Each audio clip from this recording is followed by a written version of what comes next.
Hello, this is Christian Stempf, welcoming you to our online webinar. Thank you for joining. And before we start, some housekeeping things. Just to inform you that this session is recorded, and you can retrieve it on our W&H.com or video channel W&H.com. Question and answers. This is at the end of the presentation. I have already taken into consideration the questions that you posted on our channels. And for information, the live chat function is deactivated during the PowerPoint presentation. Of course, it will be activated at the end of the presentation.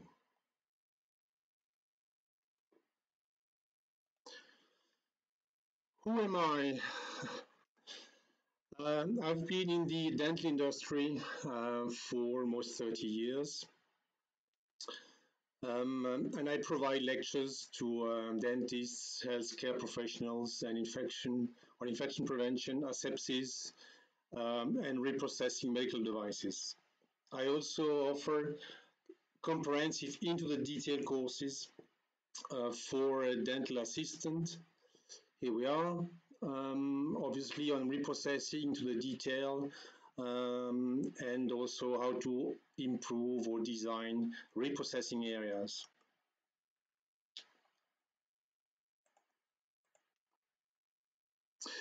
I'm also a member of the European Committee of Standardization. Since '97, I'm following two working groups. This is on TC 102. One working group, Group 5, regards small steam and big steam sterilizers, and working group 8 concerns thermal washer disinfectors.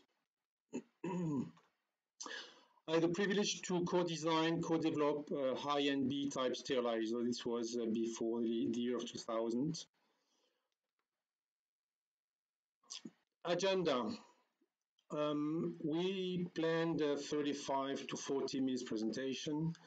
I first will touch on environmental contamination, exposure to airborne infections, the type and performance of the different face masks. We have seen a lot, we have heard a lot on the news, and I just want to clarify to make sure we are all on the same page. And of course, the main topic is reuse and how to reprocess face masks. Therefore, we'll see acceptable methods and those we should absolutely exclude. In the end, and the list is long, I'm going to provide you the basic precautions. Yeah, to give a sense of this presentation, I know we have been scared by all the news we saw on TV and so on, but it's reality. And I always like to prove what I claim. Look, every person releases from 100 to 5,000 microorganisms per minute. You see here a study from Montpellier in France. You see a small guy, and depending if you are moving a lot, you are dispersing particles. Which are these particles? We talk about skeins. This is nails, hair, skin, hundreds and hundreds, and nasopharyngeal droplets. I've seen on the internet, on Facebook, I think it was, this fantastic report from NHK Japan. We can't see it totally, but it also shows when people sneeze. When you sneeze, you expulse 100,000 droplets. When you cough, it's a bit less. And when people talk. So let's see this abstract of the presentation, which talks by itself. Okay. See this guy sneezing? We see big droplets, which is about the size of 1 millimeter. And these droplets, as you could see, they will fall on the desk or whatever immediately. The smaller ones, the very small, we call it aerosol, small particles, they will stay there. Okay, and these particles will travel. They will travel around the person and around the area. This is the second one showing two people chatting. Okay, two people chat, and these guys, they speak loud, apparently. And so it's a bit less, but you see that this also releases small droplets, microscopic droplets, microscopic particles. This special camera could record particles of the size of 0.1 micron. And here we see many people, talking, chatting. One guy is coughing, and then you see how this is spread. Now you better understand why we all work from home and why people avoid to be together. After 20 minutes, the whole room is totally contaminated. Back to this study, French study, it shows that depending on the airflow, some droplets, the heavier ones will drop quite immediately, and the smaller ones, they can travel up to 100 meters. As a result, as you see here, the more people, the higher the contamination. This is in a shopping mall. We talk about 4 million microorganisms in a square meter of air. Okay, this is why every government will implement, force people to wear masks when they go out, especially in the metro and the buses or whatsoever, and shopping mall. On the street, it's far less. Okay, less than 100,000. In a forest, on the beach, it's almost 50 less than that. In a dental office, we talk about 1,500 microorganisms. Now, what about you patients? Can we guess? Who is infected? Maybe this guy is okay. He has a fantastic immune system. He has been hit, but he defended himself, so very safe guy. But maybe this guy, oh, that's me. Maybe I'm infected, and even I do not know that I'm infected. Okay, and you have this incubation time. It's quite short for the coronavirus, but on hepatitis B, it can be from 3 to 6 months. HIV can be up to 10 years. Can you imagine? For 10 years, you caught the HIV virus. You don't feel bad. It takes so much time until you get sick, and people can recognize that you have an issue. And on every presentation I do, I emphasize, I stress this, that every patient, young, old, nice looking, every patient must be seen as a patient at risk. And I think that these days, people will pay more attention to these specific topics. We will care more about our patients. Indeed, in dental practice, we recognized 4 transmission modes. Ways you can contract an infection. The first one, you saw it right now, can come from aerosols or splatter coming from the patient's mouth. But don't forget, dentists, you use a dental chair, you use air and water cooling spray, which comes out from your handpiece at high pressure. And this will help increasing the number of microorganisms. The second or third way is direct contact with blood, saliva, or basically any body fluid, because any body fluid can contain small blood particles, which you can't see. Or if your instruments are not reprocessed properly, especially handpieces. Last but not least, hands and stuff, and hands contribute a lot in dispersing a lot of contamination. You see people are told, don't touch your mask with your hands because your hands are really highly contaminated. Look, this is 5 guys shaking hands. This was the first one, which was contaminated. Shaked hands with the second person, who shaked hands with the third, fourth, fifth, and the 5th person still had some contaminants from the first guy.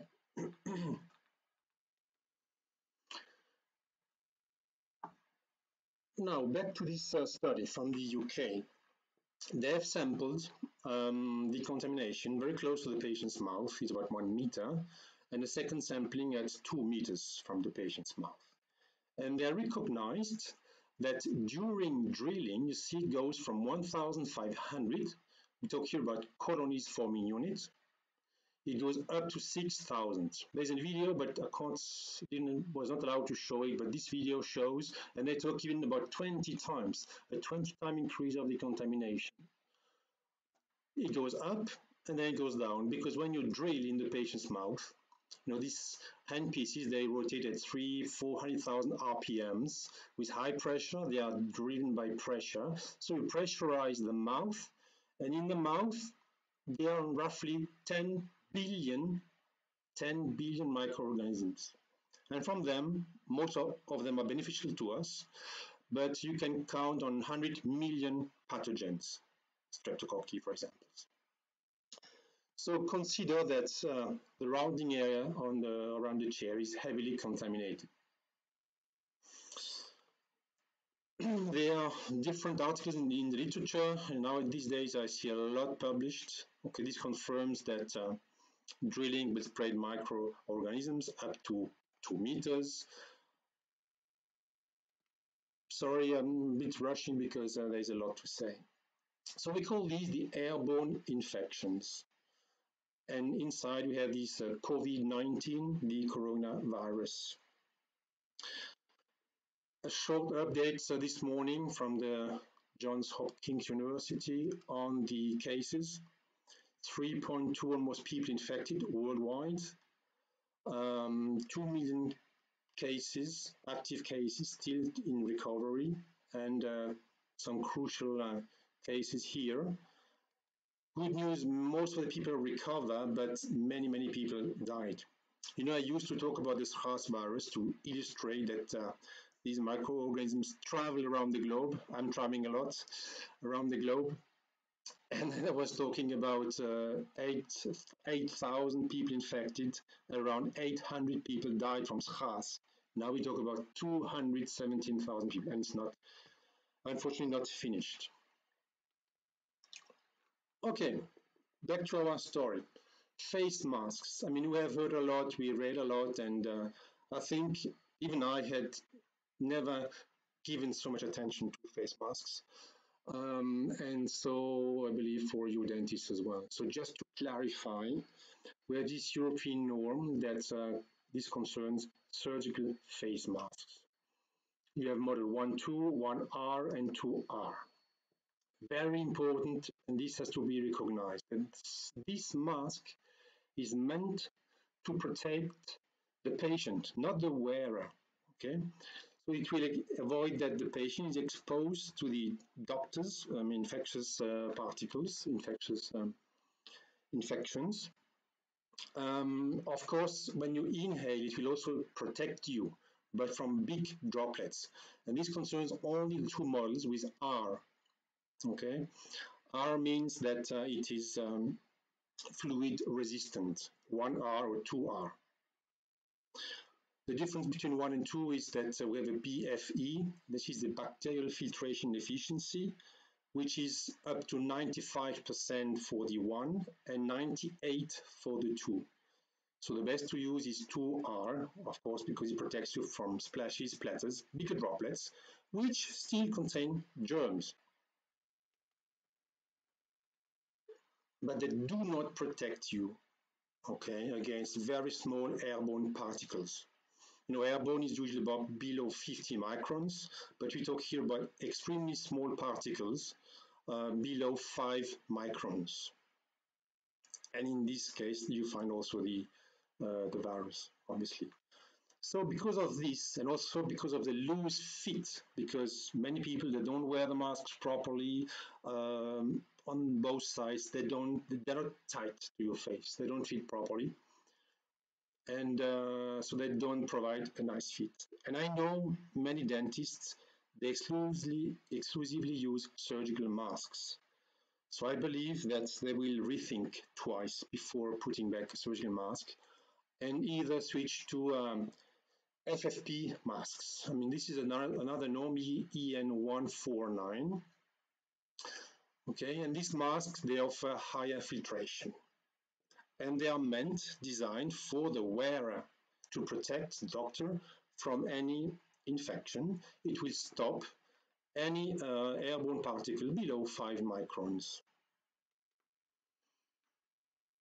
Okay. There are 3 models defined, FFP1, FFP2, and 3. This concerns the level of filtration. FFP1 is 80%, so I'm not going to spend too much time on this. But FFP2 masks they will retain 94% of the particles below 0.3 micron. This equals to the N95, but N95 or KN for China 95 is 95%. Of course, this means this is a minimum required. And you will see later in our studies that some FFP2 masks, they go up to 97, 98%, which is quite nice. Then we have 99, this is the FFP3 or N99. This retains 99% of the 0.3 micron particles. Now the question is, shall we use one with or without exhalation valves? Well, exhalation valves makes it more comfortable for you. Okay, when you exhale, it will facilitate. However, the air which is exhaled is not filtered, so you would put your patients at risk if you are infected. So my recommendation would be without exhalation valves, and we'll see later that these valves may suffer depending how you reprocess these valves. Okay, just checking. I got a message now.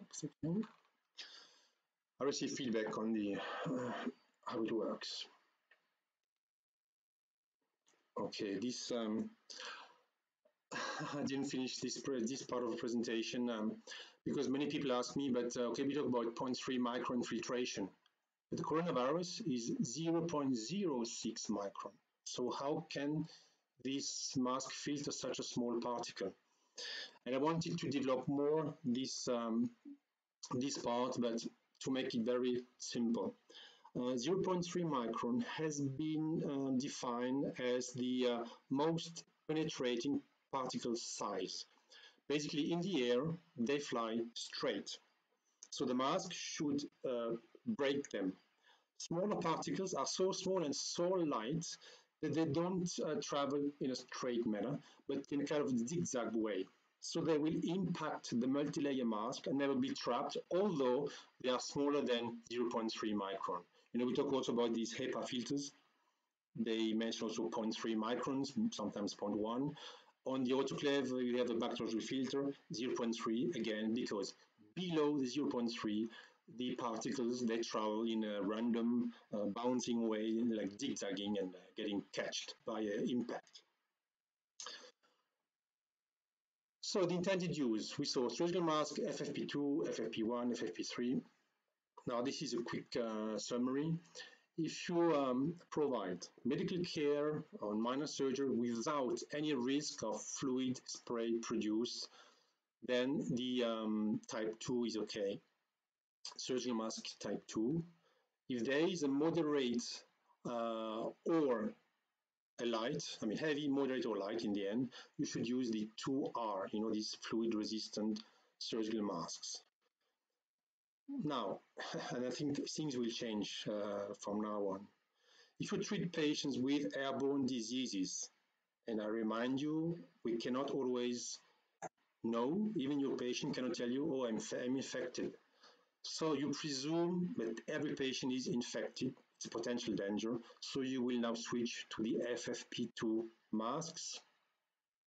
And the patient, this is now another separate topic, that the patient in the waiting room, while talking to the secretary, must wear a surgical mask.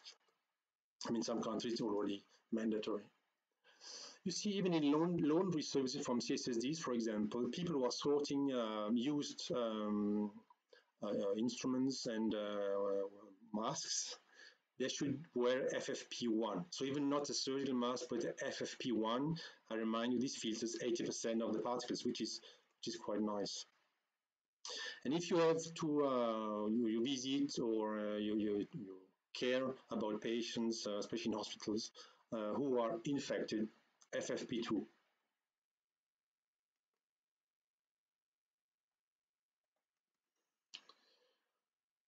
Why reuse single-use masks? And I mean, you will see, you know, in my examples, but of course, it's obvious to all of us because of an increasing demand.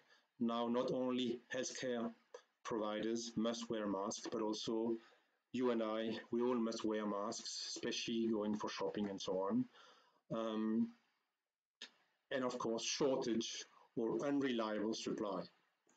Now, these masks are single-use and disposable. Okay, this means you cannot use twice, and you must drop them. They are absolutely not designed to be reprocessed. And this will be also in every paper you can read, and I will show some examples. That's the first phrase. It's single use and not sterilizable or cannot be reprocessed. But in this emergency situation, lack of masks or supplies, many countries have reconsidered this. And I must recognize in the last weeks or days, it has been very, very fast. I mean, many countries came out. Every day you see new studies, new comments, papers, movies, videos coming up. This is from Austria, for example. Okay, I think it's one of the first countries that started. This is the Austrian Society for Sterile Goods Supply. And like me, they say the mask is single-use and cannot be reprocessed. But because of the situation, we have investigated. And they could not supply masks like most of our countries. So they had to come up with a solution, kind of emergency solution. So this is the preferred solution. Steam sterilization at 121 degrees Celsius, 20 minutes.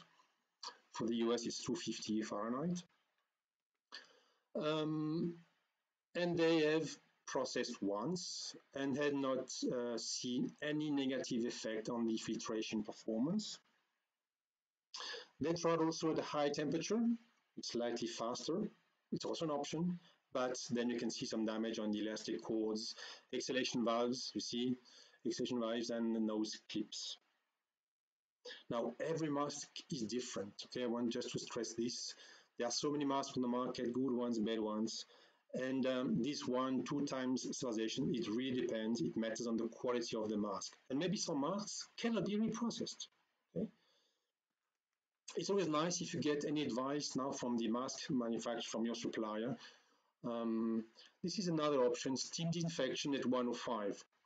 We will see also later some procedures you should avoid. And when we talk about sterilization, obviously we focus on the coronavirus. But this is a very fragile virus, so it's kind of easy to inactivate. But you also want to sterilize the other microorganisms. And at 105, we talk about disinfection.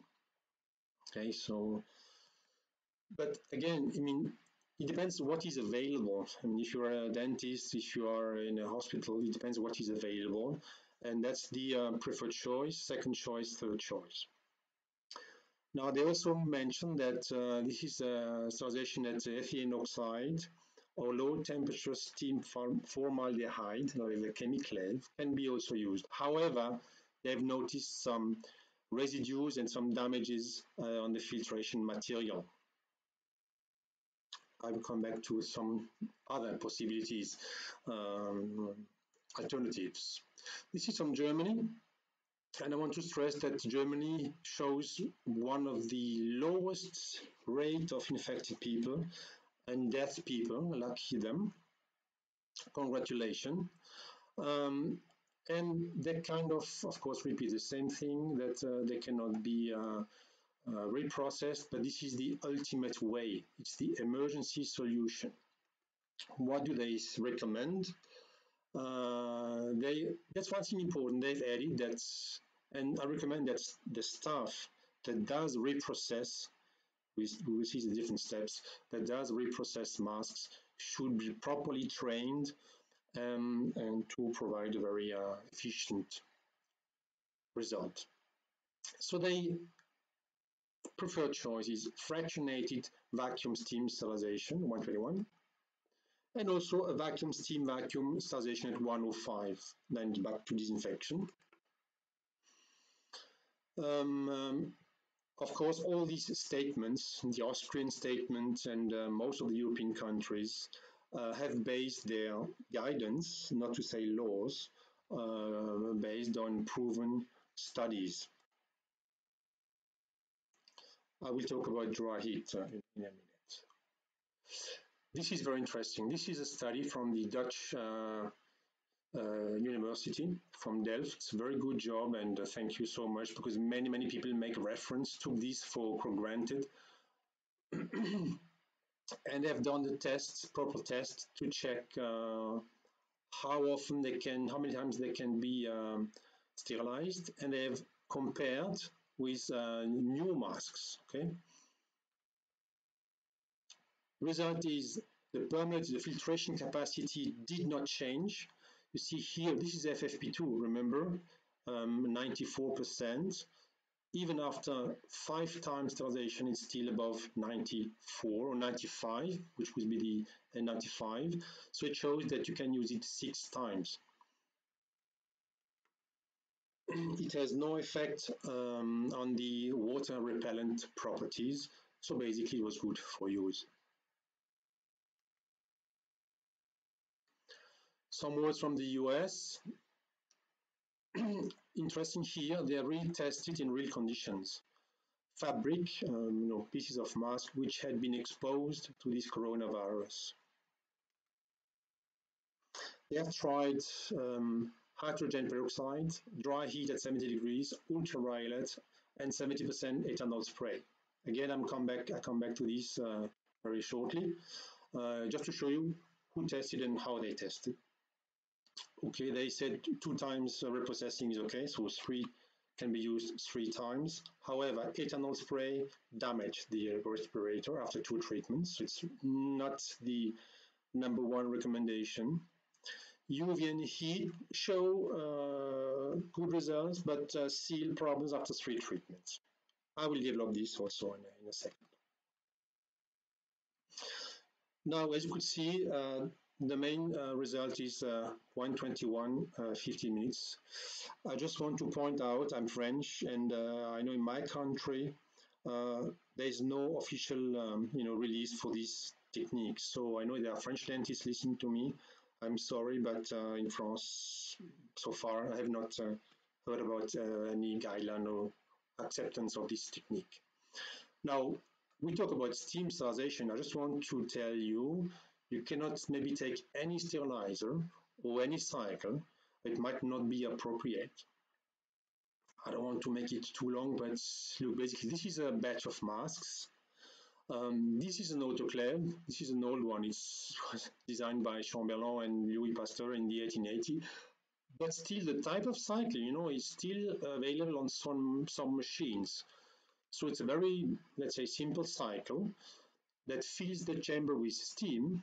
But the problem, it pushes out the air here. But this is a big porous pack. Okay, so you have air pockets which stay there. They are trapped inside this batch of masks. So inside air, we can't reach the sterilization conditions. So you have some points inside the porous load where sterilization will not succeed.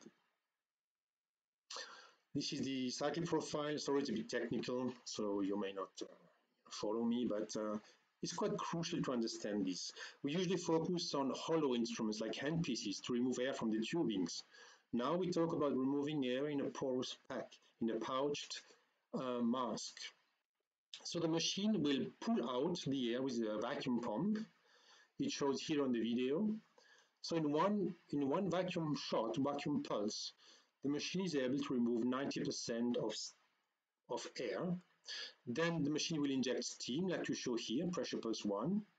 We have 90% steam. Then the machine does a second vacuum to achieve 1% residual air.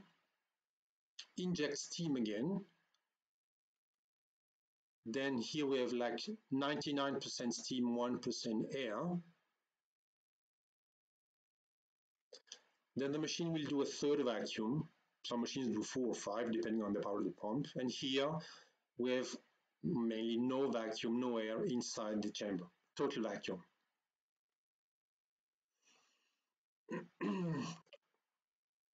So this European standard classifies cycles, NSB. B, this is the medical grade cycle. N, forget it. S is a specific cycle for specific products. You cannot sterilize everything, but some specific products. I'm rushing a little bit now. Look, this is the classification of the different families. So depending on what you have to sterilize, in our case, we talk about now porous load. You must check that the cycle is designed is compatible with porous. It's a case of this machine, for example. However, it says maximum 0.5 kilo because the manufacturer guarantees total sterilization and drying up to half a kilo. This one not. Ideal would be to use the B-type cycle. This is the B comes from big sterilizer. So either use a B-type cycle or a specific cycle, and this I recommend you to talk to your supplier to get it confirmed to you. Now, if it's even better, if your manufacturer can test this, and this is what we've done with all our models. We have loaded as many as we could. We loaded 60 single pouch masks, so this will keep them sterile after processing. This is an unusual also loading technique. This is also why it's important that you check with your manufacturer, because we supply the machines with 5 trays, and you will split the normal instruments on 5 trays. Here, because of space, we put as many as we could, and this is recognizable like a full porous load, but it's very light. We talk about 360 grams, so easy, let's say, to process and to dry. For some countries, we have to run biological indicators. So we have put several indicators in different pouches, pouch number 1, number 7, 15, 22. So we split them inside the load to check that at every level we met the sterilization conditions. We have used our B-type cycle at 121, this one. Dryness has been checked. We also double-checked with the external laboratory. So all our models, you will recognize the one you have, they passed the test. This is pouch 60, 52. You see all the bio indicators were passed. Up to 60 masks. So we can, guarantee you that the machine will process 60 masks, either, face masks, surgical masks, or FFP2 masks. This is a MS machine. It's a machine that is meant for veterinary or podologists. So it is not as powerful as these machines, but still, we can guarantee you this machine can sterilize and dry up to 17 pouches. I mean, cycles, depending on the machine, goes from half an hour to 45, 50 minutes. So it's quite fast. We've checked also the paper of the mask and without noticing any alteration. This study is going to be published and available in case you need it. Excuse me, but I'm just checking. Now, these are the questions we received on internet. Can I expose my mask to the sun? Can I put it in a freezer, in a rice cooker? Alcohol, soaking alcohol and let it dry. Water and soap, hair dryer, oven over 70 degrees. Placed over basically boiling water while cooking. And this is my feedback, okay? Forget about all these things. I've seen that in Asia, they use rice cooker. They talk about moist heat. I mean, this was run without any water. So they placed them in a hot pot for 3 minutes plus 5 minutes. So in no way I would acknowledge such a process. This oven, okay, this reminds me of dry heat sterilization, which will come in a couple of slides. We talked about steam sterilization, the type of cycle you must use. Now, what is left? What else can I use? I don't have a sterilizer. What can I use? Well, this concerns mainly hospital sterilization, CSSDs. They use vaporized hydrogen peroxide. We wrongly call this plasma, but the real term is vaporized H2O. It's a low temperature sterilization process, below 55, with low moisture. It works. I mean, there are some studies that prove this, and some countries have committed to this process.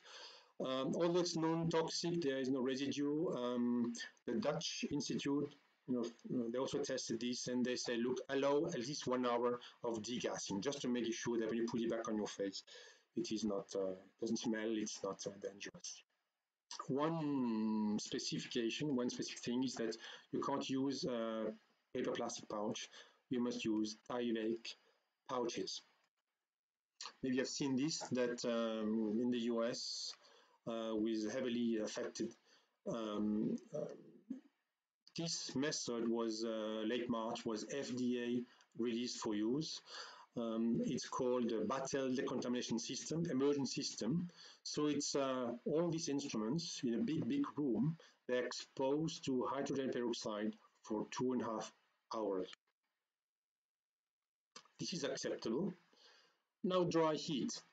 We read a lot about this, and my friends in Austria just made me aware that there was some program on TV saying that maybe it's not that efficient. Okay, let's talk about. As a principle, these machines are oven. That's why I've put orange on oven.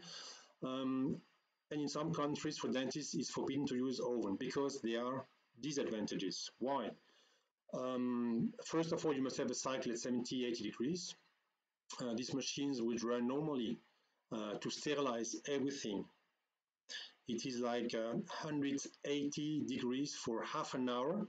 Half an hour is after preheating. Once you reach the temperature, you keep it for half an hour, or 2 hours at 170. So when we talk about 70 for 30 minutes, we talk about the fragile viruses. Okay, envelope viruses like the coronavirus are extremely fragile. Might be enough. Then other issues are heat repetition, how much time it needs to penetrate, that heat reaches the heart of the load. This is unknown. You see in the US, National Institute of Health say maybe okay, but then you should go up to 60 minutes. Then we have a French guy, Professor Rémi Charel from the Aix-Marseille University, that's a 1 hour drive from my home. He says that it should be heated for 1 hour and still showing some surviving strains, so he's not so convinced about dry heat. And he also confirms that to inactivate the coronavirus, it should be exposed to almost boiling water to make sure that you inactivate it properly. So this is not a method that I would recommend. If you have nothing else, then it's better than nothing. I mean, this is the priority list. Then also saw the thermal washer drying phase. This is the last phase. So not every washer has a pulse air drying phase. Might not offer 70 degrees for half an hour or more. It takes time to reach this temperature, so it is not the preferred choice. Although I've seen that the private clinics from the Helios group, they have had their machines modified, their washers modified to implement a program, a drying program of 70 degrees Celsius for half an hour. After the process, they pouch the masks. That's another weak point of dry heat. You can't pouch before. So they would pouch. They travel to another place, and to achieve, and we call it A03000, to achieve high level disinfection, they keep them for 9 hours in an oven at 70, 75 degrees Celsius. So, up to you too. Ultraviolet irradiation. It's a promising method. It depends on the dose which is applied on the masks. Every UV lamp is different, and be careful, UV is harmful. So it must be really run by specific people. Be careful on your eyes and skin. And this is very important, therefore I'm not so convinced. A UV light can only inactivate what it can illuminate. And because of multi-folded masks, some parts of the mask are not illuminated, so we believe that it's not going to be sterile everywhere, in every layer. I'm running a bit late, sorry about that. Now, other methods which are included: alcohol, microwave, soap and water. These methods cannot be used because they lead to issues, damages on the filtration capacity, performance, and for some of them, odor, not suitable for reuse. The Dutch university, very busy university, they tested the gamma masks and they noticed damage of the filtration capacity. As a conclusion, general precautions. The list is very long. You understand that it's an unusual procedure. So if any mask is damaged, dirty, heavily, dirty, full of blood, it shall not be reprocessed. Of course, not discarded like this. This is a short from. Okay. Then you disinfect your hands prior to removing your masks and putting a new one. You will not touch the filtration part of the mask, but if as much as possible, grab the mask by the elastic cords. After use, before you reprocess, you should, because when you exhale, the mask will be humid. So you should not put them in a box until you reprocess them, because humid masks, they will grow microorganisms. So they should be dried before you process them, and also after they've been processed, especially the pouch, to keep them sterile inside.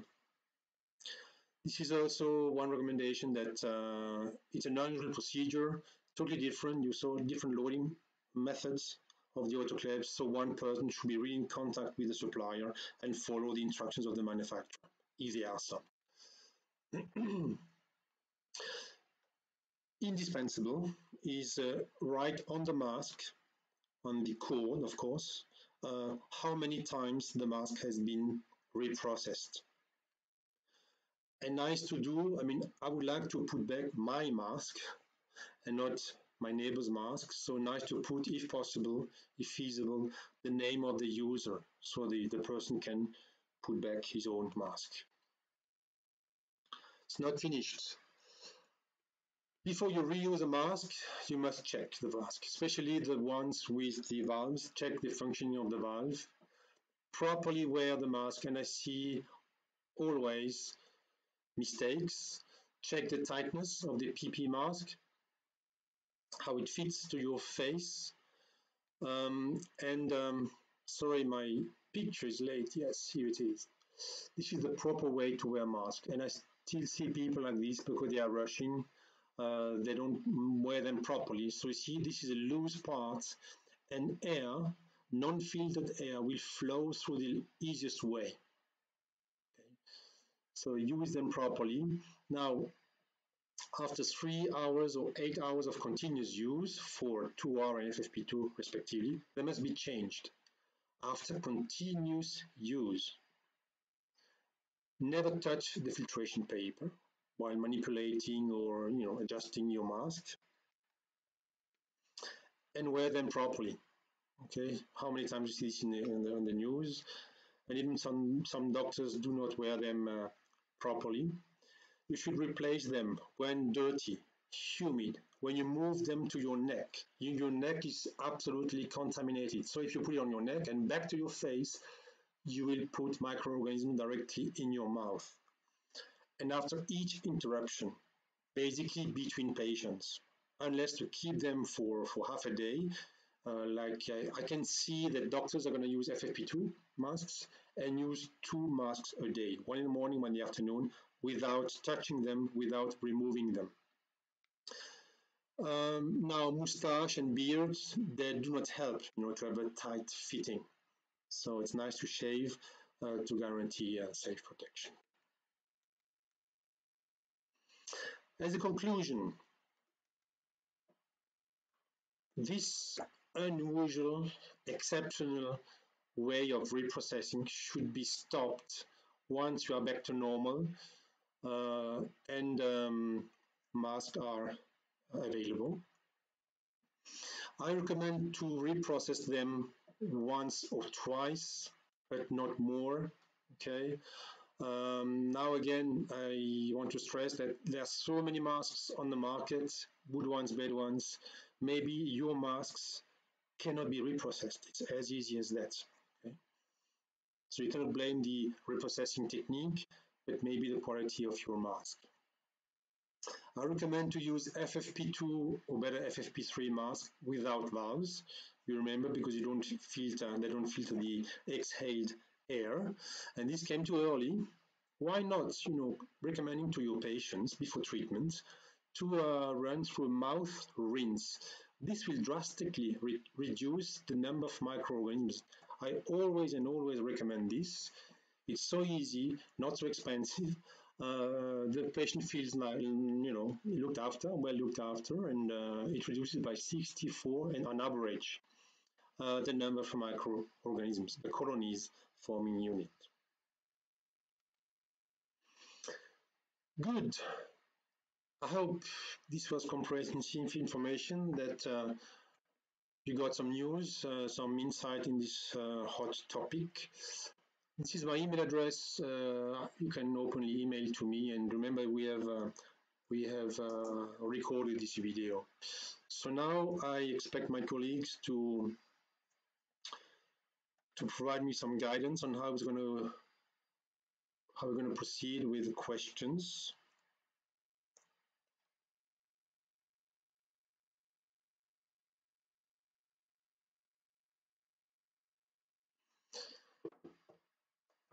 Do we have questions? I believe that the chat is open, and someone should give me some information. Otherwise, I'm really happy if you can email to me, christian.stempf@w&h.com.